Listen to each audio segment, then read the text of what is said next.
Assalamualaikum warahmatullahi wabarakatuh. Nama saya Miratul Ulia, peserta Lesser CPNS Mahkamah Agung dari kelompok 1 Angkatan 4 golongan 3. Kali ini saya akan menyampaikan resume materi tentang manajemen ASN. Manajemen ASN adalah pengelolaan ASN untuk menghasilkan pegawai ASN yang profesional, memiliki nilai dasar, etika profesi, bebas dari intervensi politik, bersih dari praktek korupsi, kolusi, dan nepotisme.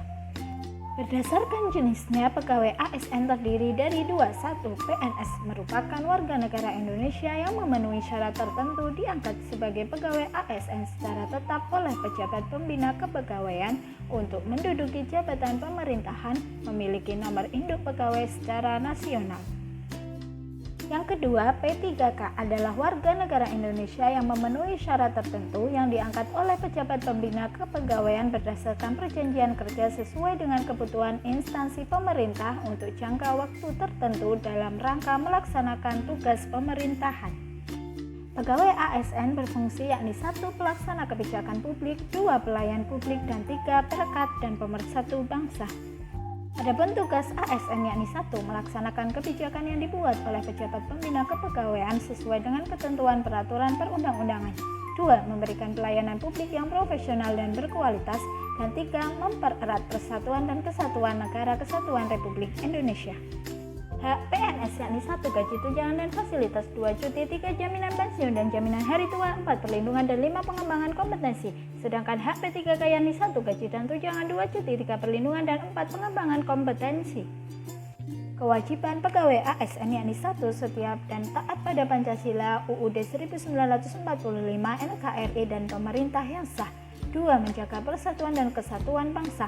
3. Melaksanakan kebijakan yang dirumuskan pejabat pemerintah yang berwenang. 4. Menaati ketentuan peraturan perundang-undangan. 5. Melaksanakan tugas kedinasan dengan penuh pengabdian, kejujuran, kesadaran, dan tanggung jawab. 6. Menunjukkan integritas dan keteladanan dalam sikap, perilaku, ucapan, dan tindakan kepada setiap orang baik di dalam maupun di luar kedinasan. 7. Menyimpan rahasia jabatan dan hanya dapat mengemukakan rahasia jabatan sesuai dengan ketentuan peraturan perundang-undangan. Dan 8. Bersedia ditempatkan di seluruh wilayah NKRI. Ada etik pegawai ASN yakni 1. Melaksanakan tugasnya dengan jujur, bertanggung jawab, dan berintegritas tinggi. 2. Melaksanakan tugasnya dengan cermat dan disiplin. 3. Melayani dengan sikap hormat, sopan, dan tanpa tekanan. 4. Melaksanakan tugasnya sesuai dengan ketentuan peraturan perundang-undangan. 5. Melaksanakan tugasnya sesuai dengan perintah atasan atau pejabat yang berwenang sejauh tidak bertentangan dengan ketentuan peraturan perundang-undangan dan etika pemerintahan. 6. Menjaga kerahasiaan yang menyangkut kebijakan negara. 7. Menggunakan kekayaan dan barang milik negara secara bertanggung jawab, efektif, dan efisien. 8. Menjaga agar tidak terjadi konflik kepentingan dalam melaksanakan tugasnya. 9. Memberikan informasi secara benar dan tidak menyesatkan kepada pihak lain yang memerlukan informasi terkait kepentingan kedinasan. 10. Tidak menyalahgunakan informasi internal negara, tugas, status, kekuasaan, dan jabatannya untuk mendapat atau mencari keuntungan atau manfaat bagi diri sendiri atau untuk orang lain. 11. Memegang teguh nilai dasar ASN dan selalu menjaga reputasi dan integritas ASN. Dan 12. Melaksanakan ketentuan peraturan perundang-undangan mengenai disiplin pegawai ASN. Penerapan sistem merit dalam pengelolaan ASN mendukung pencapaian tujuan dan sasaran organisasi dan memberikan ruang bagi transparansi, akuntabilitas, objektivitas, dan juga keadilan.